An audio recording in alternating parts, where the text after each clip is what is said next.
Okay, thank you everyone for taking part in our virtual town hall and watching these videos.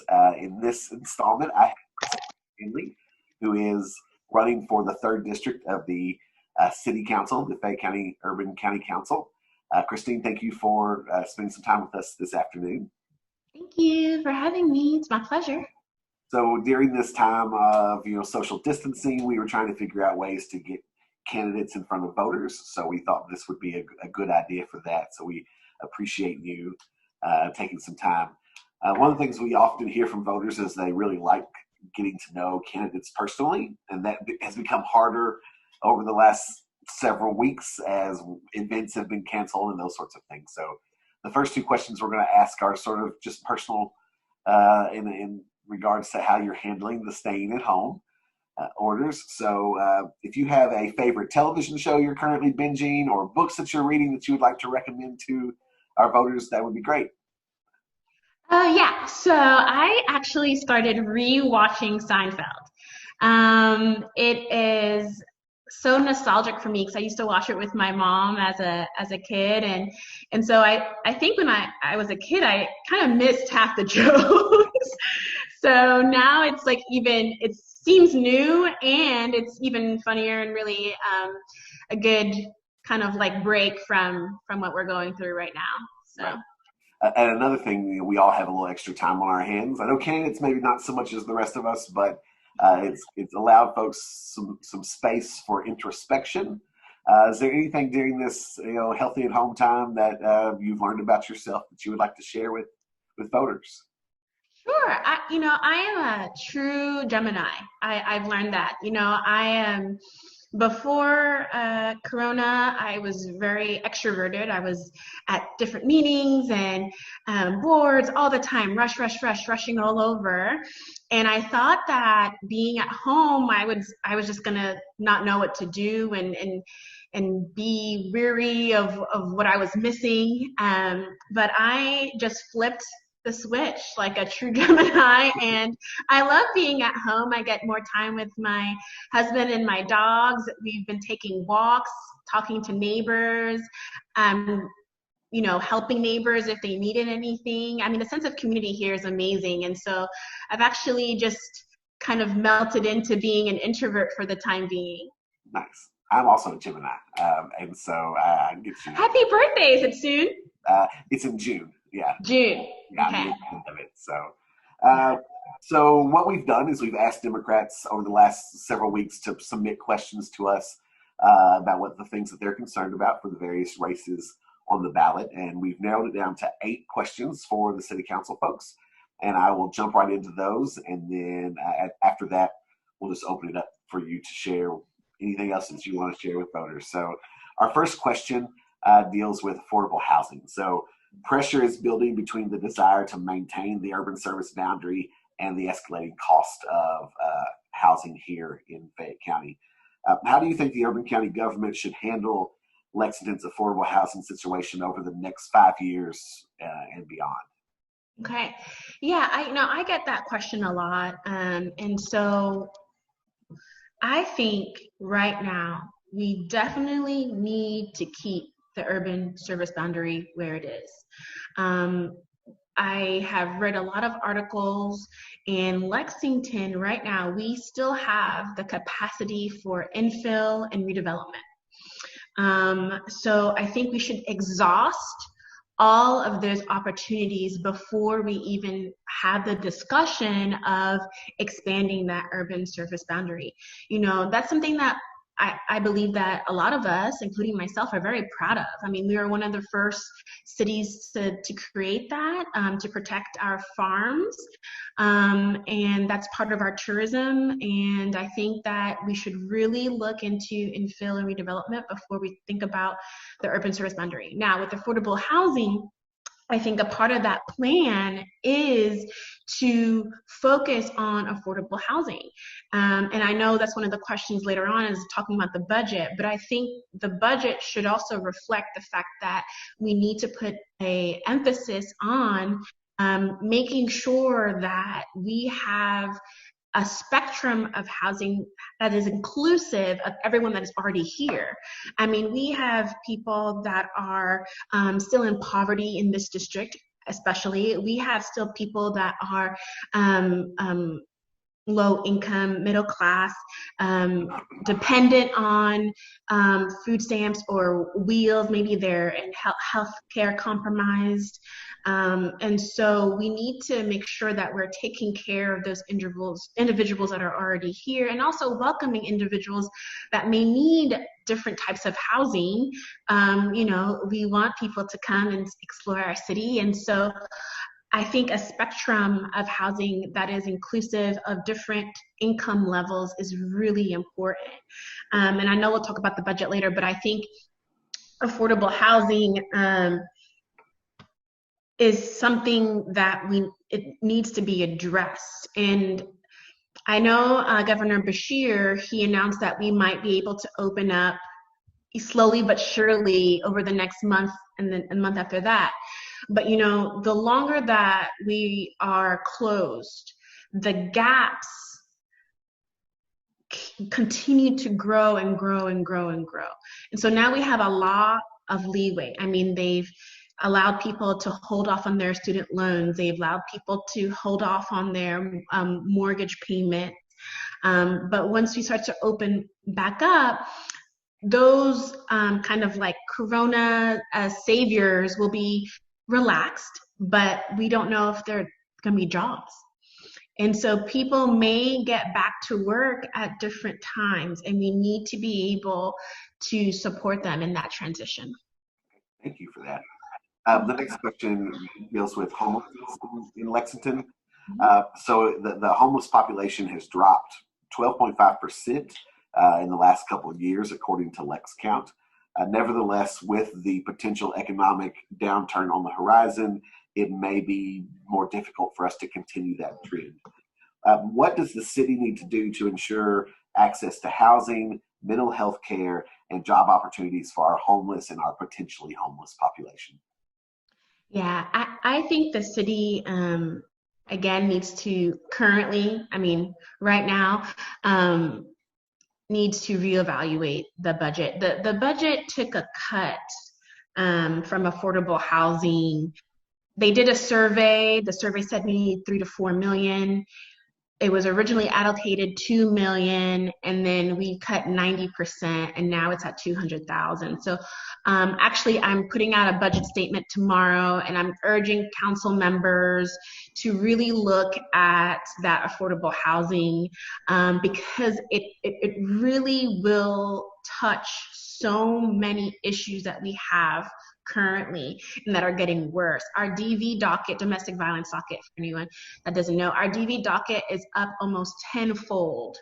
And so, you know, we really need to get, that's a basic human right to have a safe place to live. And so I think really adjusting the budget just to make sure that at least we can provide our most vulnerable folks some type of shelter will be wonderful. Because 200,000 is not going to cut it. I know they said that the existing plans that are in place for affordable housing will continue for the next year or so, but I think we need to expand that and push it out, create new affordable housing. So the thing about the situation that we're in right now is that maybe land and mortgages are a little bit cheaper. Maybe it's the time to buy. Maybe it's now is the time to expand upon this housing situation because we have the opportunity. We are a city. We can bond out more money. I'm totally for that in order to take advantage of affordable land right now. Good. Thank you. You're welcome. So the next question, and you know, the predecessor in this position, Jake Gibbs, was very passionate about this area. What role should the city play in encouraging the planting of trees and native plants to help protect our environment? Yes, I am 100% about this.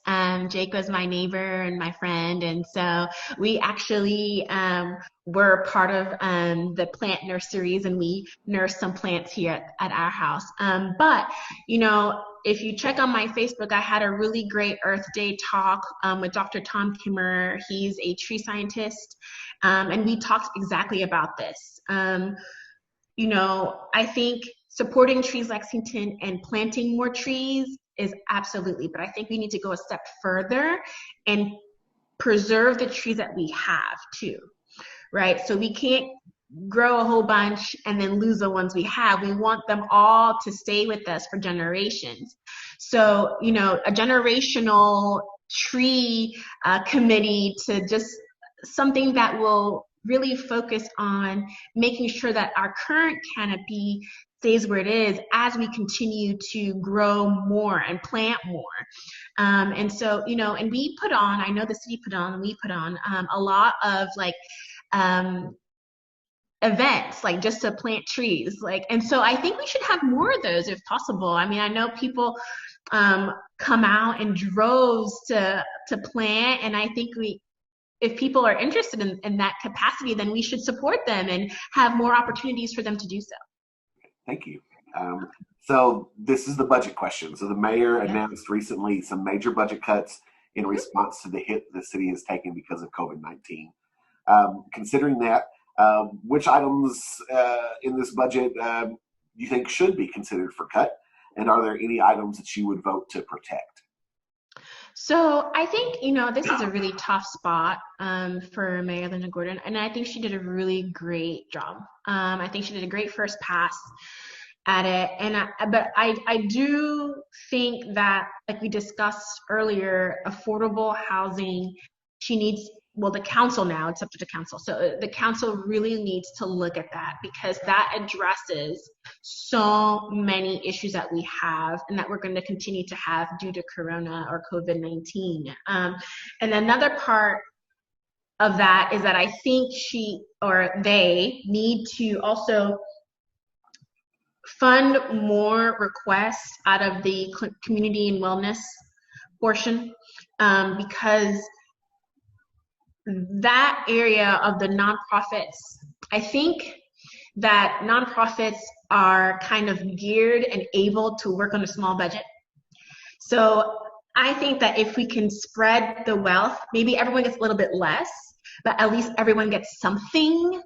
I think that that will do tremendous for a nonprofit who already knows how to manage their budget, who already knows how to make $1, $5, who already knows how to allocate those funds to the specific need that they're addressing.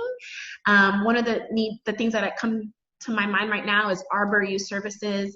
I mean, that is a nonprofit that was created because youth had nowhere to go.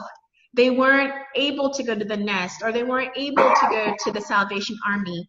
And so therefore that niche market needs to be supported and stable for our youth. Again, like I talked about earlier, our domestic violence is up. And so other organizations like Greenhouse 17 and Ampersand, they need to be supported, especially at this time. So I think if we can increase that portion, maybe 50%, and like spread it out across more organizations, I think that will at least be able to keep some of these afloat in order for them to do the job that they were out to do. And I think that would help our community a great bit. And that would also really alleviate our threat of homelessness, right?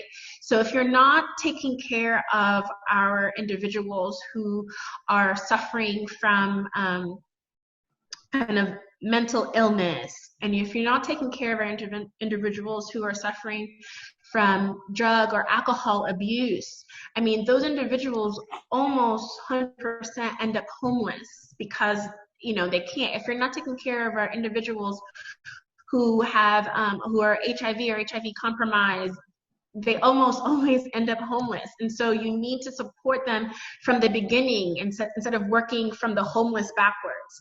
And so I think that is, I think that's where we need to be. Thank you. So our next question, what role should the city play in providing opportunities for minority-owned businesses in Lexington? Oh, yeah. So I think we should play a big role. I think our role right now, so Commerce Lexington actually has minority business development program. And through that program, they are able to fund, support, and educate minority business owners, and even like do meet and greets and match them up with larger companies and corporations to see how those companies can use their products or services.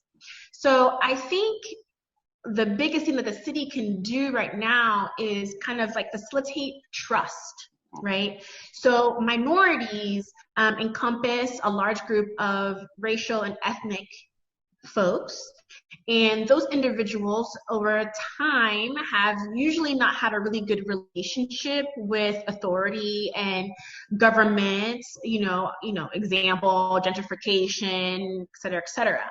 And so I think the city, what they just need to do is do outreach, do education, and facilitate that trust and lead them to this program that's already existing, that's already funded. And I think that's doing a great job. I know there's a few, there's a first minority-owned bourbon distillery now in Lexington, so that's very exciting. That was all through this minority business development program through Commerce Lex. So I think we have the foundation to do so much more with it. We just have to facilitate that trust, education and outreach, and make sure that people know that they can come to us for their new businesses. Thank you. You're welcome. So it is projected that the number of households headed by someone who's 65 or older will increase significantly over the next decade. Mm-hmm. How should the city prepare to meet the needs of our growing senior population? Well, I think one thing that we did already was that we had this brand new, a couple of years now, but we have a senior citizen center, which is beautiful. But I think more things that we can do to support the citizen center, senior citizen center, is transportation. And so it's kind of not in the city, it's a little bit a ways, and I know there's wheels, but I think if our public transportation system had more access to, when I mean access, I mean routes that are easier. I think that's one thing that we can do to support our senior citizens. I think also part of that infill and redevelopment, making this more of a walkable city, I think will really help our seniors. I do a lot of nursing home work, and so I see a lot of our seniors in there, and the number one thing is just exercise and keeping them motivated and out and about. And so if they're able, and driving is one of the hardest things for them to let go, but with eyesight and everything, it's hard for them to drive. So, really looking into our public transportation system. I know the routes right now are they've already been looked at. So the routes, the way they are the most efficient ways of how our bus system should be operating. But I think as we continue to grow as a city, that efficiency may change dependent on, now we have a whole bunch of seniors out here that are trying to get to the citizen center. How can we make it easier for them? So I think as our population grows, period, and then also as our current citizens get a little bit older, we may want to relook at how we can really facilitate them getting one way, getting to and from, and maintaining their independence. I think that's key.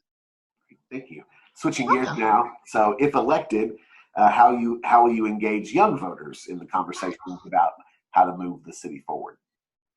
I think young voters, like myself, I like to think that I'm part of this. Millennials, I still think are part of the young voter demographic, and now we have another generation that is coming up right behind. It is the most diverse generation in U.S. history. And I think they are also the most politically engaged already. And they, unfortunately, they are the least represented in the government process. And I think the first thing is, one, representation matters. You know, I am a first generation American, born to immigrant parents, raised by a single mother, Black female, living in Lexington, Kentucky as an attorney.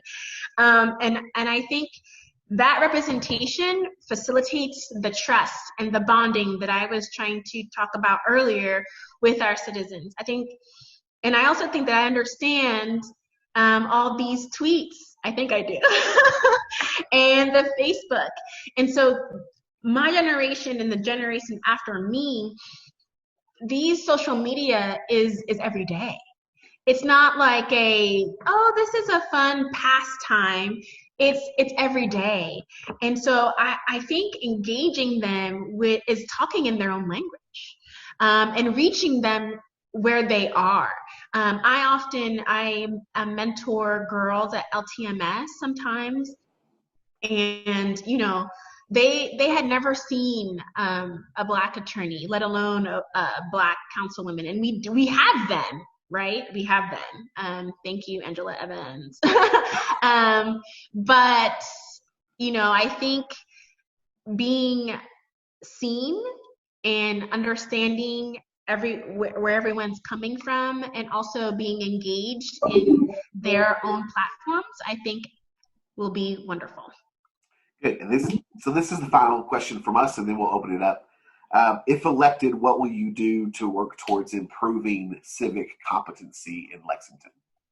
Yeah, I think we need to engage our neighborhood boards. I am the current president of the Belcourt Neighborhood Association, and we are so actively engaged in our community. And I think the city really needs to kind of pull from these resources. I visited other neighborhood association meetings, and they too, I mean, are very engaged, and, you know, kind of like a top-down effect. I mean, we can represent each part of this district very well to the council and to the mayor, and to voice our thoughts and opinions. And I think we need to use them more. One of the things that I've talked about is participatory budgeting. So getting people involved in where their money is going. I think, you know, even if people aren't into politics, they're into how my money is being spent. And I think, you know, no one likes to talk about tax increases or anything like that, but I think the first step really is to let them know how their money is being spent in the first place. And then if you get them engaged, and when they can make their own decisions, but, well, you know what, we do need a new traffic light or something like of that sort, and they can voice that opinion and really participate in how the budget is being made, I think people would just love it, and we would actually get people really involved in the civic discourse of how our city is run, and where we will go, you know, as we continue to grow. So that's all the questions we have for you. So take a few minutes now to let us know anything you want voters to know about yourself, your campaign, how to engage with you all that good stuff. Sure. Well, thank you very much, everyone, for your time. I am Christine Stanley. I am a healthcare defense attorney here in Lexington, Kentucky. I've been an attorney for almost 10 years. I have, in addition to that, I also have about 6 years of local government experience. My first clerkship during law school actually was at the Kentucky League of Cities, working on the municipal code and rules of the law. And I also have I believe 4 years at the Human Rights Commission here in Lexington, and this is my second year in the Rural Land Management Board. And so all of that combined is about 6 years. I'm also on a few nonprofit boards here in town, including Step by Step, Central Baptist Hospital. To engage with me, I have a Facebook page. It's Christine for Lexington. My website is www.christineforlex.com. We've done a really great Earth Day talk with Tom Kimmerer, like I mentioned before. It's posted on the web, the Facebook site. And tomorrow I will release like a full statement. I go through the entire budget and kind of talk about the main things that I really think that the council should look at. And I live here in Lexington with my husband and 3 dogs. And I think that's it. And I'm always up for questions, comments, concerns. I have an open door policy at all times. And all my information is out there on the web. And so.